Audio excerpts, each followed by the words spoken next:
Olá, amigos da TV Humana. Hoje no programa Papo na Cidade eu tenho o grande prazer e satisfação de estar aqui com meu amigo Marcel Espadoto.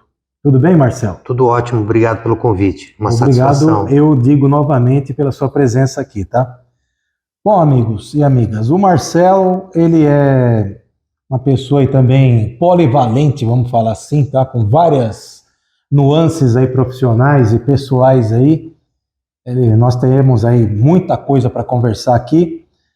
O Marcel, inclusive, participou da edição desse livro aqui, ele é responsável por um dos capítulos, ele também vai falar sobre isso aqui. Marcel, conta aí para nós aí, quem é o Marcel? O que o Marcel faz na vida? Da onde veio o Marcel?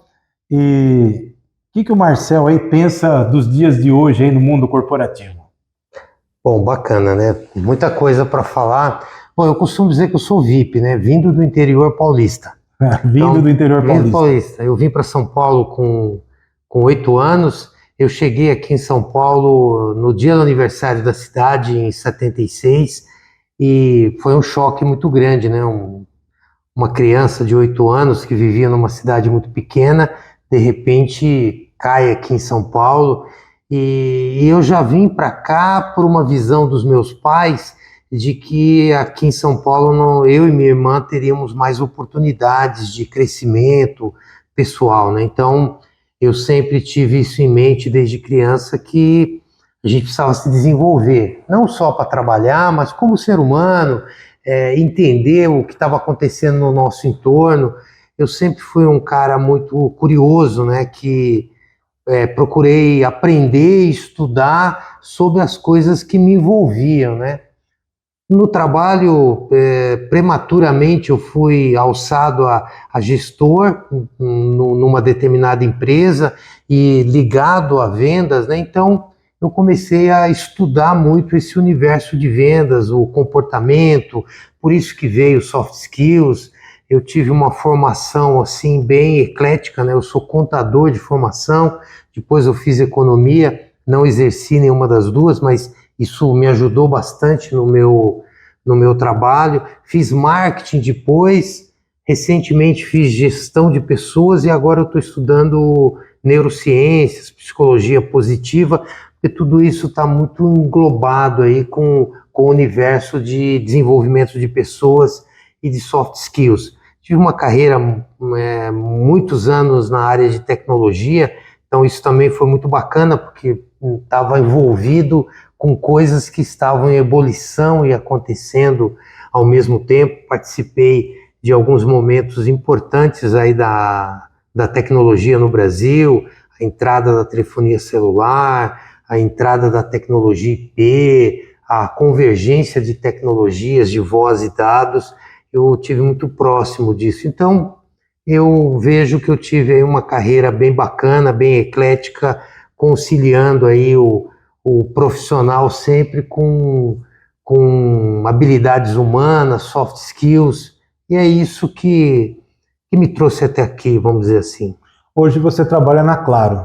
Eu trabalho na Claro Pay, que é a carteira digital da operadora Claro. A gente costuma dizer lá que a Claro faz a inclusão digital das pessoas e a Claro Pay faz a inclusão financeira, né? Então isso é muito importante para o país. Tem muitas pessoas aí que não têm acesso a crédito, não têm acesso à tecnologia, e a partir de agora, com a disseminação disso, vão poder montar o seu negócio. Às vezes, com algumas centenas de reais, alguém pode começar um negócio, um empreendimento no Brasil, e muitas vezes ele está limitado por questões de não inclusão digital, não inclusão financeira. Então esse é um projeto que me atrai também pela essa amplitude de poder dar um pouco mais de visibilidade e dignidade para as pessoas. Tá certo. Marcel, ficou uma dúvida aqui para mim e para quem está ouvindo a gente aqui, vendo também, que eu também tenho esse programa aqui em podcast.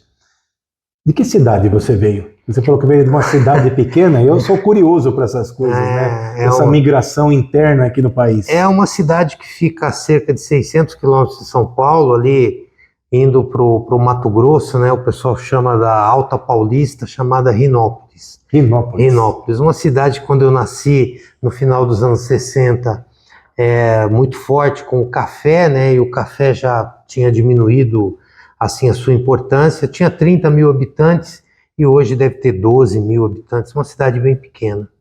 É uma cidade pequena mesmo, porque eu acho que alguns condomínios de São Paulo devem ter 12 mil habitantes, né? Com Para quem certeza. está vendo aí de várias regiões do país, não consegue conceber isso, mas aqui nós temos esses condomínios, principalmente aí na Zona Leste, onde um pouco tempo atrás eu fiquei sabendo aí que nós temos a concentração maior do mundo em número de condomínios, lá na cidade de Tiradentes, mais específico, né? Mas é uma coisa só por curiosidade mesmo. Marcel, nós estávamos conversando aí nos bastidores, você me disse aí que desde 1988 você dedicou-se à área comercial, a ser um bom vendedor e entender a cabeça do que um bom vendedor deve ter. Como é que foi essa experiência tua? De onde surgiu essa vocação ou necessidade de ir para esse caminho aí? Porque a área comercial, ela é muito aberta, né? Muito, vamos dizer assim, abrangente do ponto de vista de potencialidades. Nós temos aí pessoas que são especialistas em uma linguagem que nós falamos aqui nas empresas, abrir mercados, né? Nós temos pessoas especialistas em concretizar um projeto e nós temos pessoas especialistas em cuidar de um projeto. E tudo isso daí também é área comercial, né? Então explica pra gente aí, da onde veio isso daí em você e por que que desde lá você se identificou com essa área? Bom, primeiro eu não queria ir para a área comercial, né? Acho que muita gente se identifica com isso. Eu trabalhava num grande banco e lá em 88, eu tinha entrado nesse banco em 87, tinha uma metalúrgica tinha um posto de serviço desse banco, dessa agência, e um dia eu fui convocado lá para envelopar o dinheiro, né? O pessoal mais jovem não tem nem ideia Do que é isso? do que é isso, né? Então, a gente envelopava, colocava o dinheiro em espécie dentro de um envelope e tinha ali o olerite, né? O demonstrativo de pagamento e no dia do pagamento, algumas pessoas do banco iam até esse posto de serviço e entregavam esse envelope para o funcionário de uma grande metalúrgica. E eu vi que qualquer pessoa naquela metalúrgica ganhava 3 vezes mais do que eu no banco. Eu falei, pô, eu quero trabalhar nessa empresa, né? Uma empresa que paga bem, uma empresa com muitos benefícios, uma multinacional. E eu comecei a fazer um esforço interno ali para ir para esse posto de serviço, para ser o caixa do posto de serviço. Mas eu era muito novo no banco, as pessoas não queriam dar essa responsabilidade e tinha razão, né? Porque eu estava há pouco tempo ali e depois de muita insistência, a metalúrgica ficava na Raposo Tavares, eu ia falar Travares, É que é uma porque ela brincadeira que trava, nós né? fazemos aqui, Travares. Ela trava mesmo.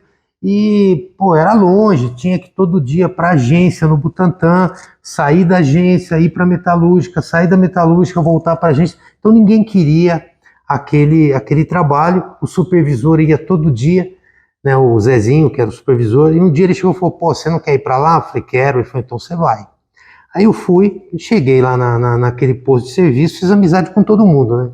O caixa do posto de serviço fala com as secretárias dos diretores, do presidente, com o gerente, fala com todo mundo, e eu comecei a fazer amizade ali, e tinha um grande amigo meu, Monteiro, ele trabalhava em vendas nessa empresa, e ele falou, olha, ele tinha trabalhado no Itaú, antes, né, nesse banco que eu tinha trabalhado, e ele falou assim, olha, eu estou sendo promovido, tá aparecendo uma vaga de assistente de vendas. Eu falei, pô, Monteiro, vendas não, né, cara? Eu não sei enganar ninguém, eu não gosto desse negócio de ficar, sabe, no banco tinha as metas lá para oferecer produto, eu nunca gostei muito desse negócio, eu não me achava vendedor, eu não me via como vendedor. Ele falou, que é isso, Marcel? Aqui a gente atende Sabesp, Petrobras, aqui ninguém engana ninguém, aqui ninguém precisa fazer isso, vendas é uma outra coisa, você não está entendendo direito. Ele acabou me convencendo, eu fui, né, em abril de 88, eu entrei nessa empresa como assistente de vendas e rapidamente aconteceu algo ali. Tinha um computador no setor, né, tinha um 286, um 386, agora eu não me lembro qual era, e a secretária do setor fazia todos os memorandos, as cartas, no Word Perfect, né, que era o nome do Word na época, e tinha o Lotus 123 aí, uma espécie de avô do Excel, né, o pai do Excel. E eu comecei a ir no sábado nessa empresa e fazer os relatórios de vendas no Excel, com gráfico. E o presidente da empresa, eu tinha pouco tempo em vendas, não sabia absolutamente nada sobre vendas, estava aprendendo lá com aquelas pessoas experientes na época, mas como eu comecei a apresentar os gráficos em Excel, as pessoas faziam na mão, e eu comecei a apresentar de uma forma um pouco mais vistosa, vamos dizer assim. O presidente da empresa viu um desses relatórios e disse, pô, esse garoto é um gênio. Não era. E me promoveram para supervisor de vendas muito rapidamente. Então, eu não tive, assim, uma vivência muito grande como assistente de vendas, como vendedor propriamente dito. Eu já fui para uma supervisão de vendas, que era muito mais um operacional de vendas, um administrativo de vendas, e a partir daí eu tomei gosto também pela área de vendas e comecei a estudar todos os comportamentos que eram importantes para um vendedor.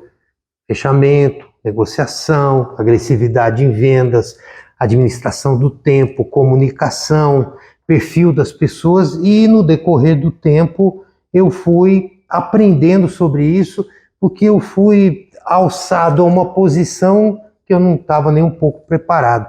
Então eu sabia também, eu sempre fui um cara muito curioso, muito voltado para aprender, sabendo que o conhecimento nunca me tirar, né? Então eu sempre tive essa visão, e lembrando a questão, né? Meu pai veio para São Paulo para que a gente pudesse ter uma oportunidade de desenvolvimento. Então eu cresci com essa informação também. Eu tenho que me desenvolver, eu tenho que aprender mais, eu tenho que saber o que está acontecendo comigo no meu entorno. Então isso me acompanha até hoje, eu nunca parei de estudar. E não vou parar de estudar. Tá certo. Que mensagem que você deixa nesse tópico que nós estamos falando aqui, de estudar, para quem está nos ouvindo, principalmente para essa rapaziada nova aí, que muitos deles aí ficam esperando as coisas caírem do céu? Nada que cai do céu é bom, né? O último que caiu foi Lúcifer, né? Então eu diria que a gente tem que aprender, desaprender e aprender de novo, né? Todo dia, né? Todos os dias. Eu fiz um MBA em gestão de pessoas recentemente, e nesse MBA tinham diretores de RH, gerentes de RH, pessoas do universo de RH, e a opinião unânime de todos é: você tem que contratar alguém que tem capacidade de aprender, porque tudo que sabemos até agora ele vai mudar no curto espaço de tempo. Então não adianta ser uma pessoa super especialista, super preparado para agora e você não ter condições de evoluir. Então nós temos que ter essa capacidade de aprender. Então não dá para mudar mais isso, né? Na minha geração ou antes da minha geração, você fazia a faculdade, pegava o canudo, estava tudo garantido, né? Era mais ou menos isso que se via lá nos anos 70, 80. Hoje não vale mais isso. Tem que continuar estudando, porque tem que aprender, porque você vai ter que desaprender para aprender de novo.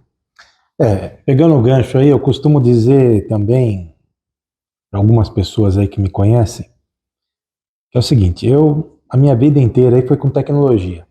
Comecei com eletricidade, depois eletrônica e parti para software. Tá?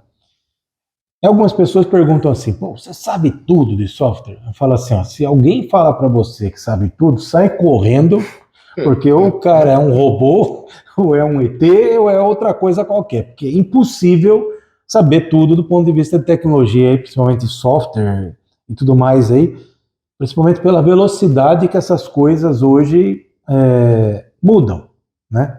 Você citou aí o ano de 88 lá, falou, pô, não lembro se era 386, 286, então eu vou te falar com um pouco mais de propriedade, porque naquela época eu trabalhava em projeto de hardware. O computador que predominava naquela época lá era o XT. Antes? Quem tinha 286 já era a elite. Então, nossa, aquela empresa tem um 286. E daí estava engatinhando ainda em 1989 o 386. Então lá era o 286, era o coqueluche, mas o padrão era XT. O pessoal nem sabe o que a gente está falando aqui, né? Tá acostumado com Apple, não sei o que lá, outro e tal. Imagina, nem sabe o que é isso. Mas é legal isso daí que você falou, da época lá, né? De ter o computador lá pessoal, que você aprendeu lá, correu por conta própria fazer as coisas, porque comigo também foi assim. Eu trabalhava com projetos de hardware, não entendia nada de software. Então eu, sozinho, lá um dia, cheguei pro meu chefe e falei, quero aprender software. Ele falou, os livros estão ali, se vira. Aí eu ficava depois do horário lá aprendendo sozinho a trabalhar. Mas o que eu queria dizer aí, completando o que eu comecei, né? Que a velocidade da evolução da tecnologia no passado era diferente de hoje. Então, o PC-XT, ele chegou aqui no Brasil em meados de 83. Quem tinha isso daí era raríssimo, raríssimas empresas. Mas já quando eu comecei a trabalhar com projetos de hardware, que foi em 85, 86, aliás, ele já era um padrão. Então nós tínhamos aí outras tecnologias, mas ele era padrão. Então veja bem, quando que ele surgiu lá nos Estados Unidos, o PC-XT? 81. Estou falando que em 86 no Brasil ainda estava sendo consolidado. 88 que você falou já estava consolidado, era um computador padrão. Mas diferente do que o pessoal pensa hoje em dia, não era um em cada mesa. Sim, lógico. Era um por departamento e olha lá, né? E olha lá. Um por empresa, às vezes. Exatamente. Então, se você tinha lá um departamento financeiro lá com 20 pessoas, era um só para essas 20 usarem. Tô errado? Exatamente, é. Por quê? Eu ia ao sábado por conta disso, porque tinha uma concorrência lá. Exato, então, porque eram computadores caros para a época, era uma coisa sem novidade, mas eu estou falando de 81 até 89 ainda predominou o PC-XT. 286 tinha lá alguns, tinham, e 89 para frente começou o 386, que era uma máquina fantástica lá para a época, também durou aí uns 4 anos mais ou menos, para daí... Posteriormente, aí tem um outro número lá que agora fugiu aqui a cabeça. Somente aí no metade da década de 90, já quase no final, que surgiram os Pentium. 486, depois o Pentium. Isso, daí vai indo, aí vai subindo e tal. 486 foi ali também no começo dos 90 lá. Pentium foi mais no fim. E aí hoje ninguém nem liga para isso. Eu quero um computador, é assim que funciona, e vai lá, compra e coloca. Mas o que eu estou querendo dizer com isso? Que a velocidade era muito lenta das coisas. Hoje, sai um computador, hoje amanhã já sai um melhor. Não dá para comprar o último modelo. Né? Vamos dar um exemplo aí. Hoje, nós temos computadores na mão, né, que são os smartphones. Na nossa época lá de criança, isso era impensável. O único filme de ficção científica que acertou isso foi Jornada das Estrelas. E daí o Spock lá tinha aquele aparelhinho lá que chamava tricorder, lá que ele olhava lá, ele nem sabia como é que era, porque fazia de conta que dava para ver alguma coisa, né? Então, hoje, isso que o Marcel falou é uma máxima assim para todo mundo. Você tem que estar a todo momento aprendendo alguma coisa nova. Não existe mais aquele profissional lá de 20 anos ficar numa empresa fazendo a mesma coisa, 30 anos fazendo a mesma coisa. Isso, o cara que pensa assim, está perdido. Até me lembro lá em 99, como eu disse, eu sou da área de tecnologia, então eu vivi isso, e você, evidentemente, também, mas não no sentido de estar diretamente ligado, mas afetado, o bug do milênio. O bug do milênio. Pô, na empresa que eu trabalhava lá, ficou gente de plantão, avião locado, não aconteceu absolutamente nada. Exatamente, mas existia um medo aí. O que era o bug do milênio? Criou-se até filmes e ficção, e parecia que era uma coisa maluca, mas era muito simples. O bug era que no começo lá da informática profissional, que foram lá no começo dos anos 60, existia uma limitação por memória. Sim. Então, tudo que se fazia era muito bem pensado lá para gastar menos memória possível. E aí os dígitos do ano eram 2 só. Então o bug do milênio, o que era? Vai virar de 1999 para 2000, então você não tem o ano 100 lá nos sistemas antigos. Vai voltar para 1900. Vai voltar para 00. Então daí, principalmente banco que faz cálculos aí do mês atual, menos o mês passado, para calcular alguns juros, ia ter uma catástrofe. Então era isso, era uma coisa extremamente simples, mas extremamente complexa para se resolver. Mas o que eu estou querendo passar aí? Naquela época lá não faltava emprego para ninguém de TI. Então, como ele acabou de falar aqui, eu conheci pelo menos aí uns 3 bancos aí que o pessoal virou lá de 99 para 2000, departamento inteiro. Quando nós falamos de departamento de banco lá nos anos 90, estamos falando de 1.000, 2.000 pessoas, não é De meia plantão. dúzia de programadores lá. Preparados lá para que se alguém por acaso esqueceu de fazer alguma coisa, um código, e rapidamente lá procurar e resolver. Mas Até os videocassetes, né? O pessoal, o que vai acontecer com o videocassete? Então. Tinha muita história com Muita isso. história, porque não existia o ano 00, né? Existia o ano 2000. Só que dentro lá do computador não tinha isso. E aí o que eu estou querendo colocar aqui? Que naquela época não faltava emprego e eu vi uma coisa assim que naquela época me deixou perplexo. Assim como você, eu também estava fazendo um curso lá para me atualizar, na época numa empresa. E nesse curso aí nós tínhamos mais ou menos 15 alunos lá. Então, na hora que no primeiro dia de aula lá, o professor, cada um se apresente aí e tal. Aí cada um começou a se apresentar, eu sou do Banco Bradesco, eu sou do Itaú, sou da Caixa Econômica, sou do Grupo Votorantim, sou do... Enfim, todas as pessoas lá muito bem empregadas lá, atuando nas suas áreas. Daí chegou um determinado rapaz lá, eu estou desempregado. Todo mundo olhou para ele assim com uma cara, como assim?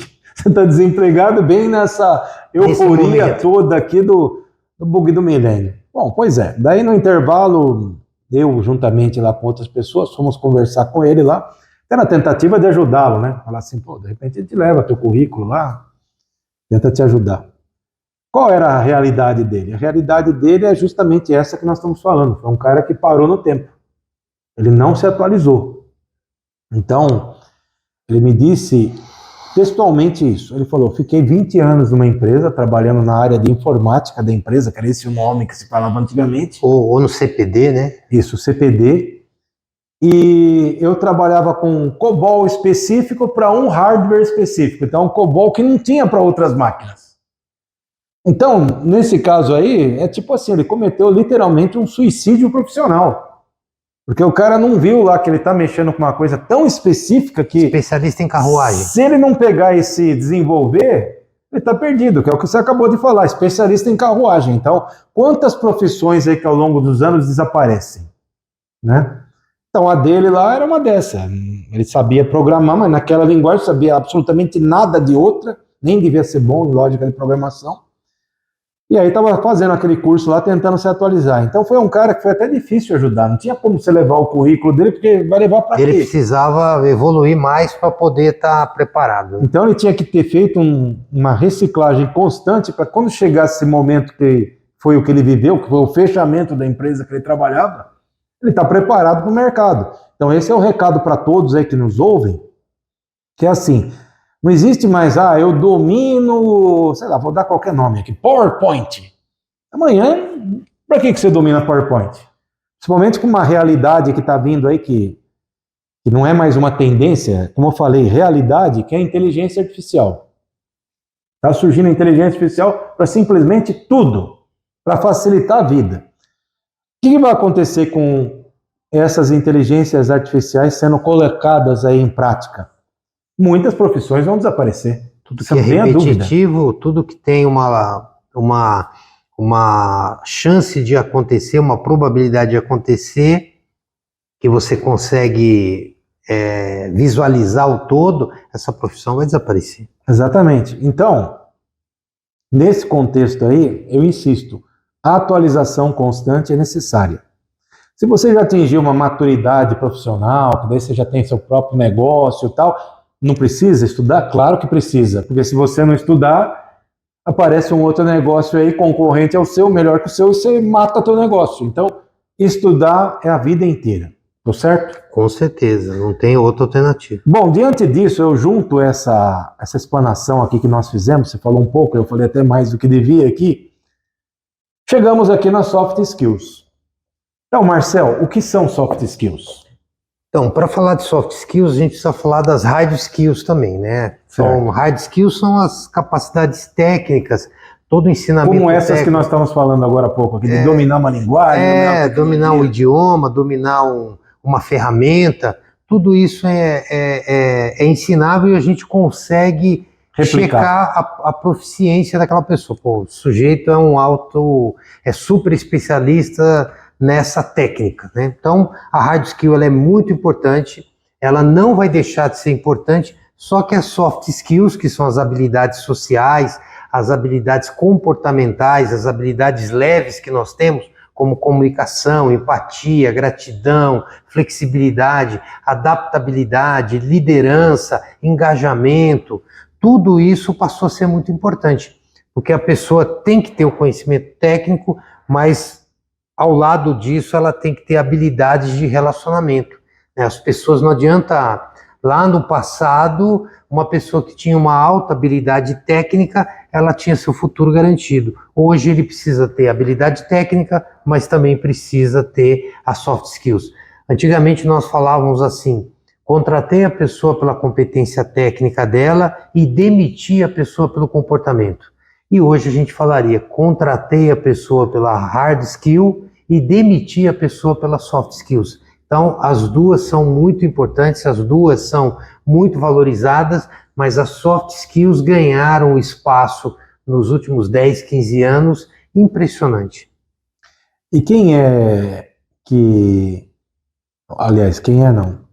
Você disse aí uma aplicação dela, aí, no caso aí que, por exemplo, alguém vai fazer um recrutamento de uma pessoa, analisa isso daqui. Mas hoje todo mundo está preparado para entender soft skills, tem cursos específicos, tem que fazer uma faculdade. Como que é isso? Como que a pessoa hoje... se desenvolve com isso daqui? Então, tanto a pessoa para no dia a dia trabalhar com isso, como a pessoa para fazer uma avaliação de outras nesse sentido. A boa notícia é que soft skills a gente desenvolve.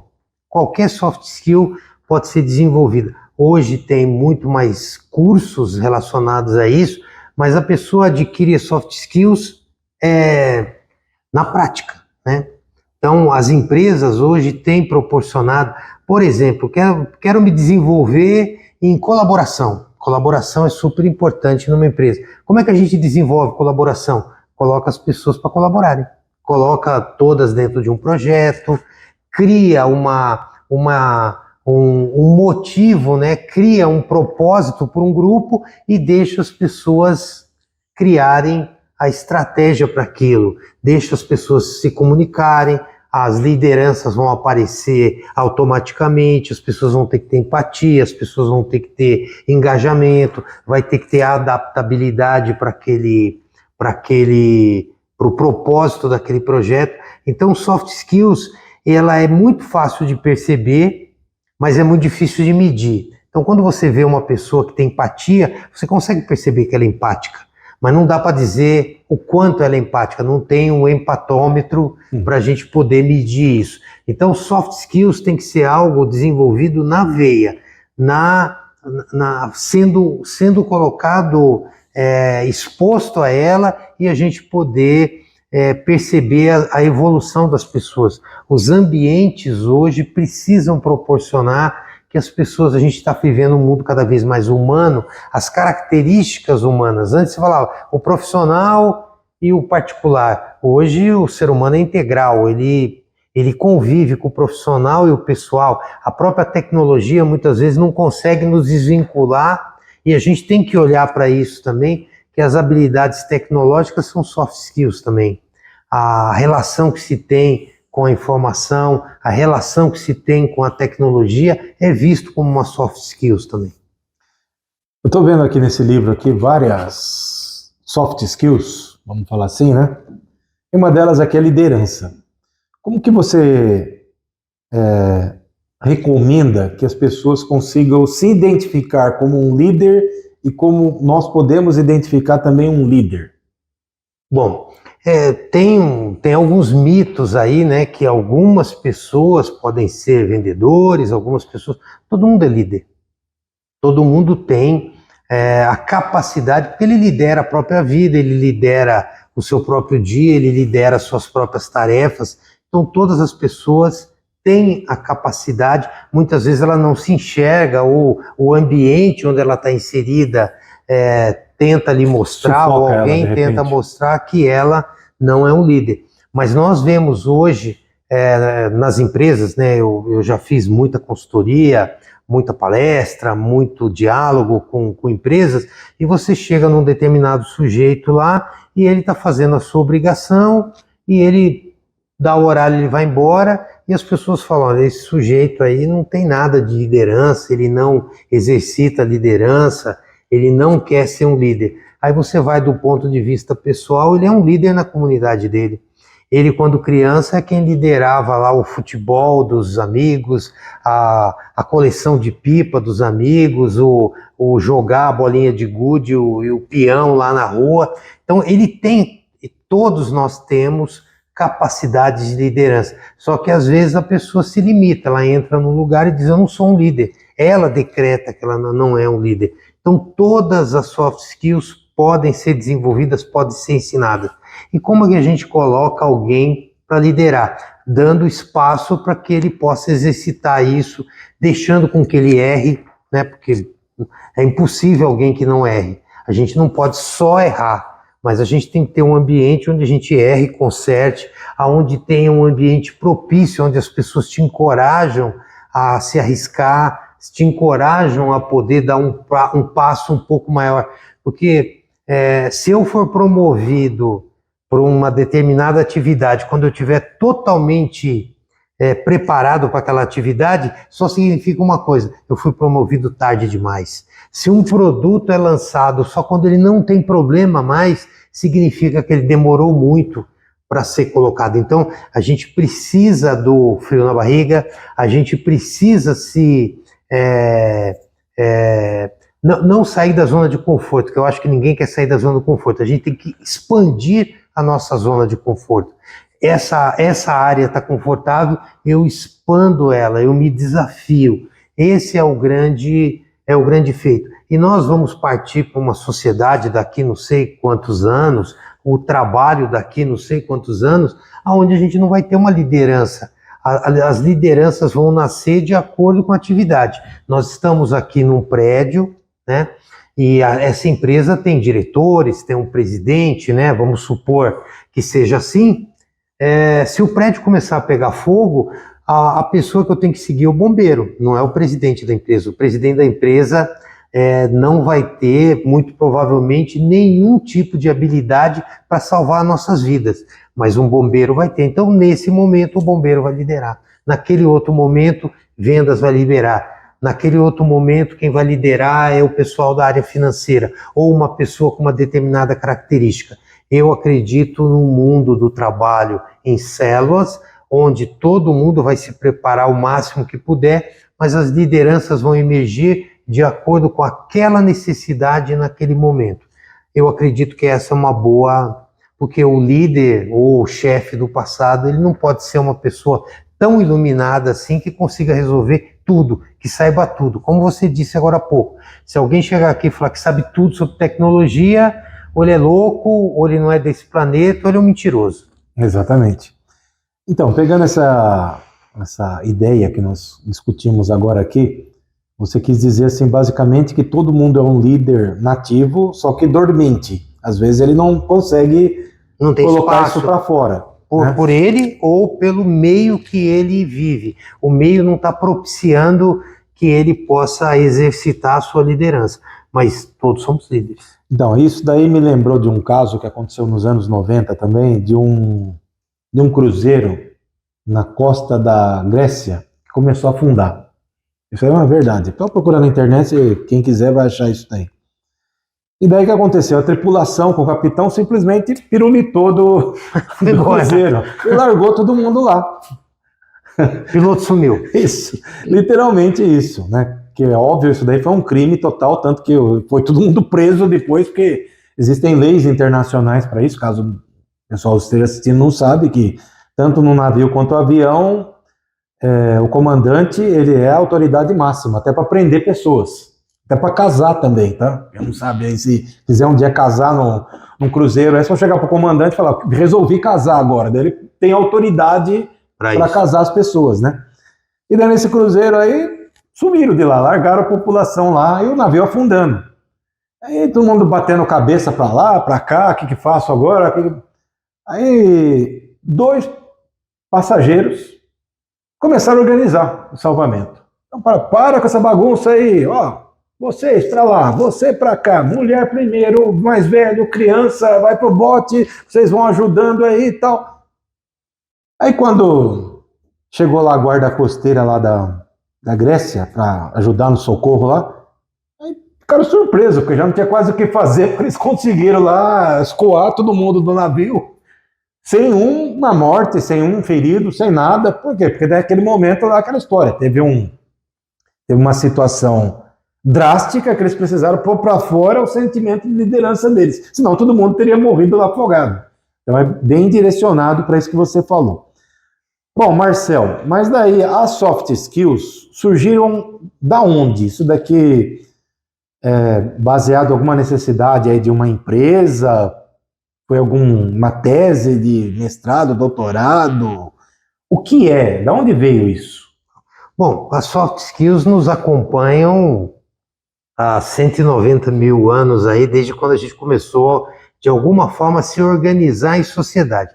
Agora, o nominho bonito, o termo em inglês, ele surgiu muito nos anos 70, ali nos Estados Unidos, quando o exército americano estava vivendo um momento muito crítico, né?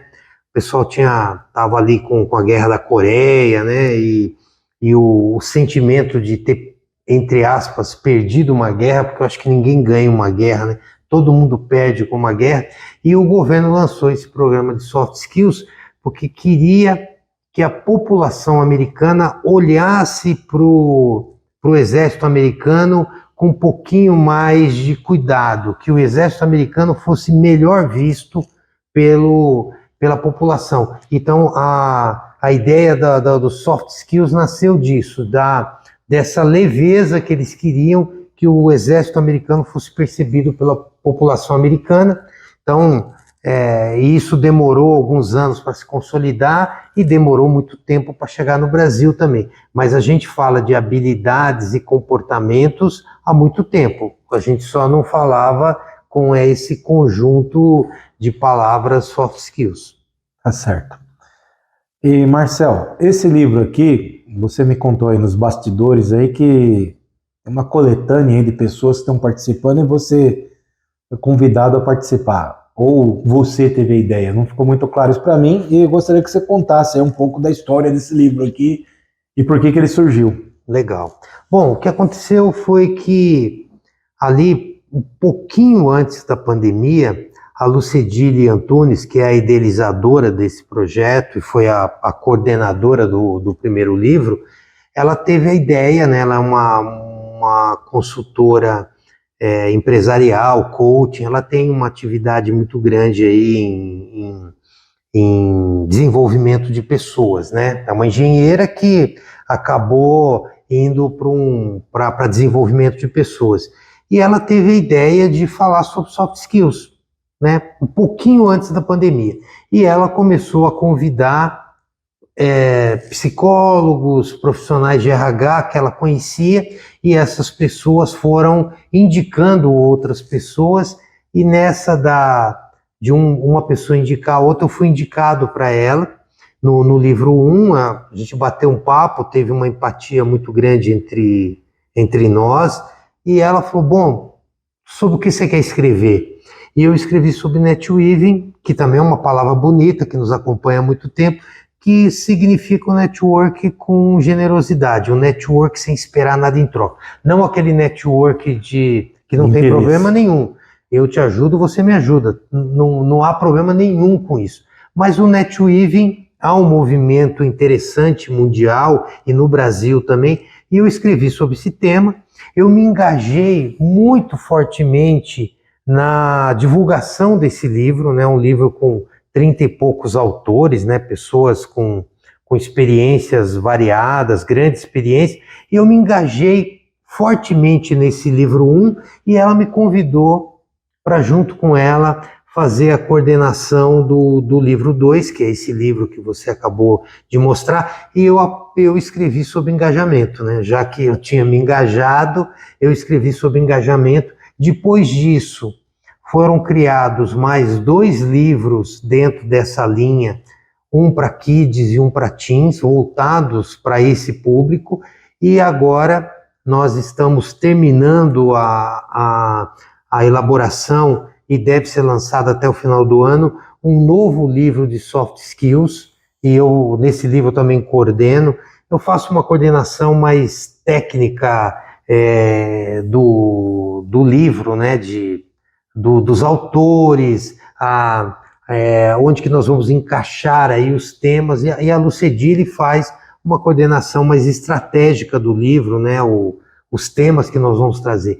E esse novo livro, ele evoluiu desses 2 primeiros de soft skills para adultos. Nós estamos trazendo os soft skills balanceados, né? Que dentro de soft skills é um guarda-chuva, e dentro de soft skills a gente tem as inner soft skills, as power soft skills, as happiness soft skills, os relation soft skills.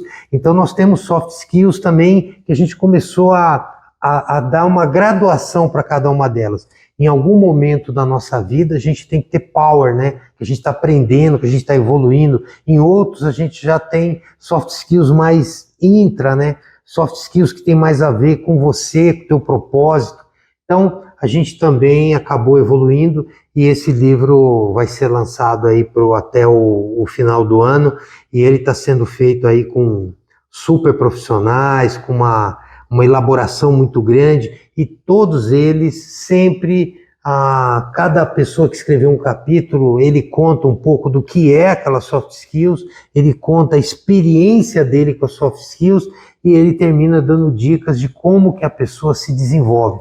Então ele pode ler esse livro na ordem que ele quiser, ele pode ler os livros na ordem que ele quiser, soft skills por soft skills, que ele sempre vai ter essa metodologia. Que o mais importante para a gente é que não só a pessoa fique informado sobre as soft skills, mas que ele tenha ali dicas de como ele se desenvolve, porque todas as soft skills são importantes, talvez para uma profissão ou para uma atividade. Algumas são mais importantes que outras, mas para o ser humano como um todo, deveria ensinar soft skills na escola para as crianças, na minha opinião.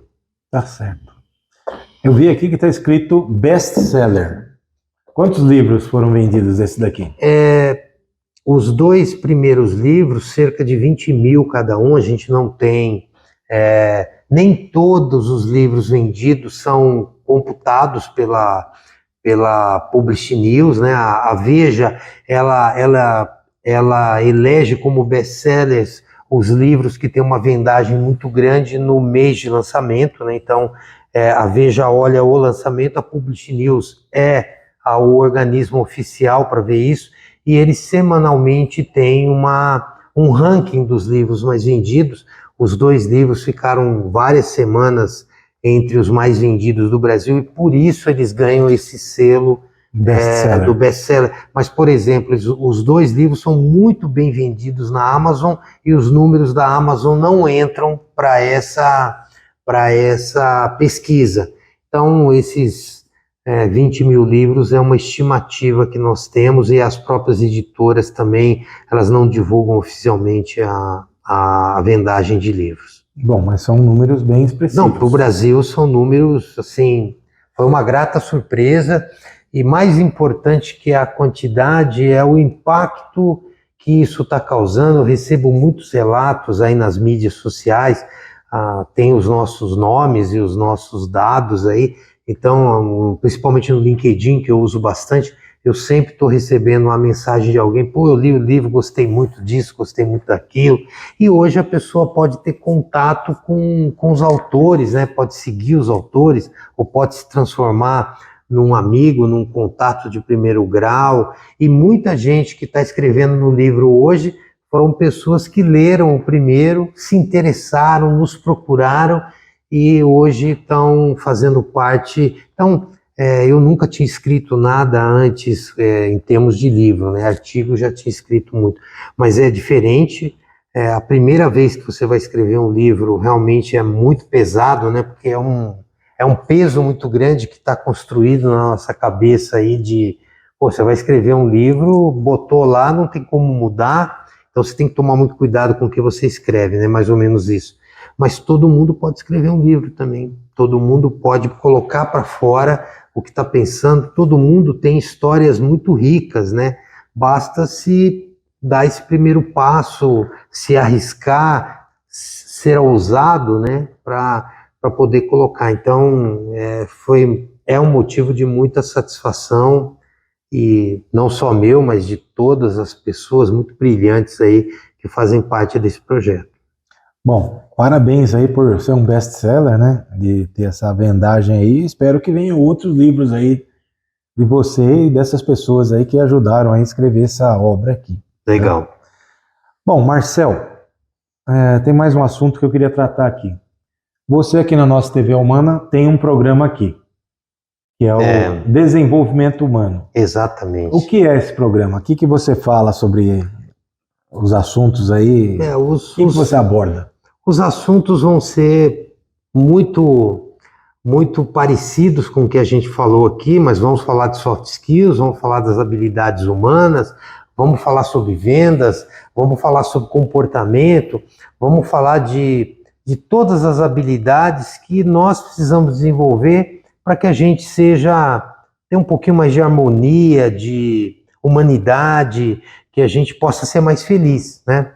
Eu gosto muito de uma filosofia japonesa da ilha de Okinawa, né, que é o Ikigai, que diz o seguinte: você tem que fazer o que gosta, fazendo o que gosta você fica bom naquilo, aquilo que você gosta, que você é bom, tem que ser bom para as outras pessoas também, e essa atividade você precisa ser remunerado. Então quem consegue juntar tudo isso, faz o que gosta, faz de forma excelente, coopera com o mundo e é remunerado por isso, são pessoas mais felizes. Então, quem faz o que gosta não trabalha, né, no sentido pesado do trabalho. Então, é sobre esses assuntos que eu quero trazer, estimular as pessoas a se conhecerem mais, ter o autoconhecimento, descobrirem rapidamente qual é o seu propósito, e a descobrir o seu propósito, elas vão se engajar em causas que vão ser importantes para elas, para a comunidade que elas vivem. Muitas vezes a pessoa fica pensando em propósito como uma coisa sobrenatural, muito distante, mas o propósito de uma vida pode ser ajudar ali a sua comunidade, ajudar quem está no seu entorno, ou pode ser algo aparentemente maior, não importa. Mas quem descobre rapidamente o que veio a esse mundo tem uma chance maior de ser feliz e transformar a vida das pessoas e deixarem as pessoas mais felizes também. Então a ideia aqui no programa, aproveito a oportunidade para agradecer essa oportunidade maiúscula, né, de poder levar para as pessoas algum conteúdo, algum conteúdo que eu julgo relevante para ajudar no desenvolvimento das pessoas. Mas é um tema muito amplo, né? Dá para se falar sobre N coisas, convidar especialistas para trazerem também o que pensam.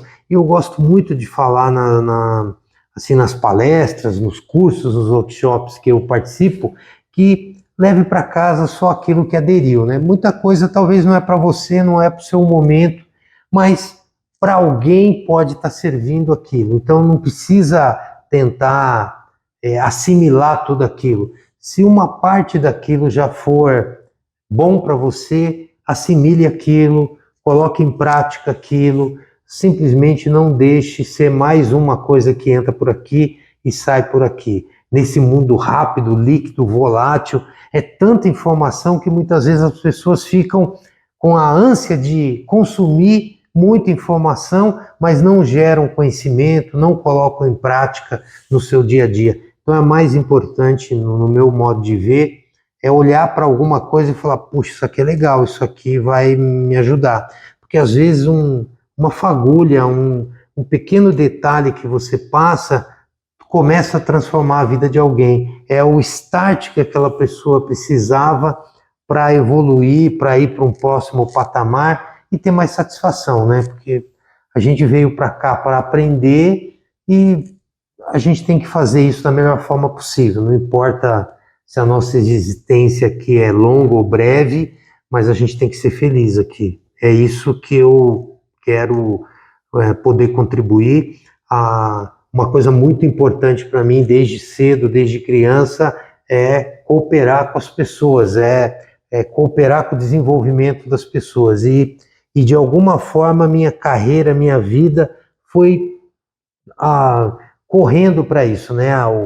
o rio corre para o mar, a minha carreira ela foi indo para isso e eu me sinto hoje um pouco mais preparado para fazer isso, disposto a fazer isso e com uma vontade genuína de que as pessoas sejam mais felizes.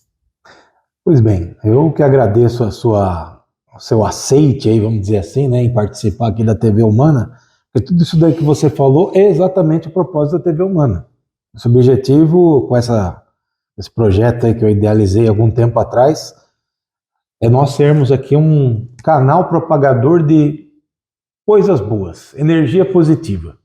E negativa nós já estamos cansados. Não precisa, não precisa. Você liga qualquer veículo aí de comunicação, YouTube, qualquer coisa aí, a primeira coisa que tem lá é morte, assassinato, explosão, etc. Eu acho que isso só traz mais negativismo para nós. Deixa todo mundo baixo astral e tudo mais. E a TV Humana aqui foi criada, como o próprio slogan diz, o lado bom da humanidade. Nós queremos aqui mostrar coisas boas, mostrar que você se doando, você também recebe. Então, até outro dia eu contei isso daqui que eu vou falar agora rapidamente para você aqui, para quem está nos vendo aqui. Nos anos 90 aí tinha um seriado. Esse seriado se chamava Early Edition. Era um seriado de ficção.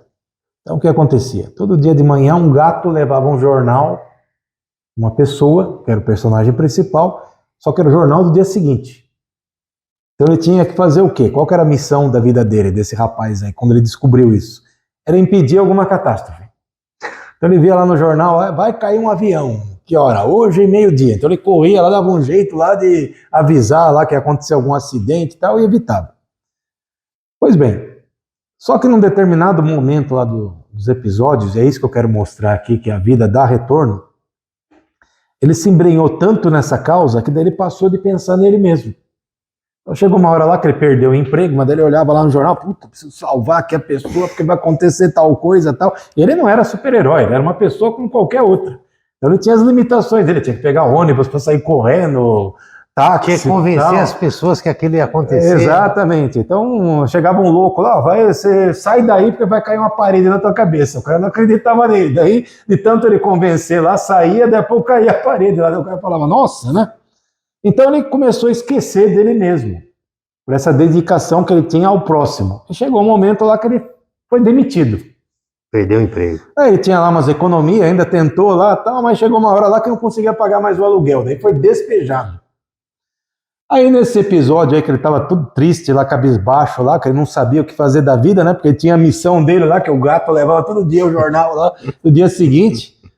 Ele estava lá meio chateado lá num pub, né, americano lá. Aí tava chateado lá, daí o jornal lá tinha um negócio que ia acontecer com o dono do pub. Ele foi lá e impediu lá que acontecesse um negócio com o dono do pub. Até aí tudo bem. Aí quando ele foi despejado mesmo lá, que ele tava lá no pub lá pensando na vida, puta, amanhã não tem onde eu dormir, né, que fiquei sem casa e tal. Aí o dono do pub chega para ele e fala, fulano, você me ajudou naquela situação lá? Eu comecei a repensar a minha vida, eu decidi que eu vou me aposentar hoje. Aí o cara pegou e falou, pô, que bom, né, que você tomou essa decisão na vida. Mas você não entendeu. Eu tô te dando o pub. É seu agora. É seu agora. Mas eu não tenho dinheiro para pagar. Não, eu já tô bem de vida, aí eu fiz uma economia boa, tô te dando mesmo, porque você me ajudou naquela situação, é teu agora, toca daqui para frente. Aí ele falou, obrigado, né? Daí, ou seja, teve a recompensa. O retorno. O retorno dele poder ter agora uma fonte de receita. E o mais surpreendente de todo. Aí o cara chegou para ele e falou assim, ó, inclusive aqui em cima tem um apartamento aqui que ninguém usa, e é meu também, eu tô te dando, então pode morar lá. Então ele ganhou o ganha-pão e ganhou também a moradia. A moradia. E isso por quê? Porque ele se dedicava 100% para o próximo, e daí alguém retornou. Então é isso que nós queremos aqui também, com essa corrente que nós estamos fazendo aqui com a... Eu acredito muito nisso. TV Humana. Eu acredito muito nessa que eu chamo de contabilidade divina. Quando eu faço algo para você, não é que você tem que ter a contrapartida, que nem na contabilidade. Você ajuda alguém, que ajuda alguém, que ajuda alguém, que acaba me ajudando, né? Então, em algum momento vem o retorno. O retorno vem. O retorno, acho que é uma lei da contabilidade divina, e a gente não tem que se preocupar quando vem, do que jeito que vem. A gente tem que propagar o positivismo, que isso vai ser muito bom para nós. Então é isso aí. Bom, Marcel, agradeço a sua participação aqui no nosso programa. Se nós fôssemos conversar aí mesmo, aí todos os assuntos que nós temos aqui. Vai longe, né? Mas a gente sempre tem aí uma limitação aí de horário. Então agradeço a sua participação aqui. Uma próxima oportunidade, está convidado a voltar aqui para falar de algum outro assunto aí. Legal, de interesse aí para nós, em conjunto, tá? E é isso. Então, para você que nos assiste aí, eu agradeço a tua atenção aqui conosco, aqui no nosso programa Papo na Cidade, hoje com meu amigo Marcel. E Marcel, muito obrigado de novo. Até um próximo momento. Muito obrigado, eu que agradeço e saúde e paz para todas as pessoas. Eu falo a mesma coisa aí. Até mais e vamos no próximo nos ver novamente.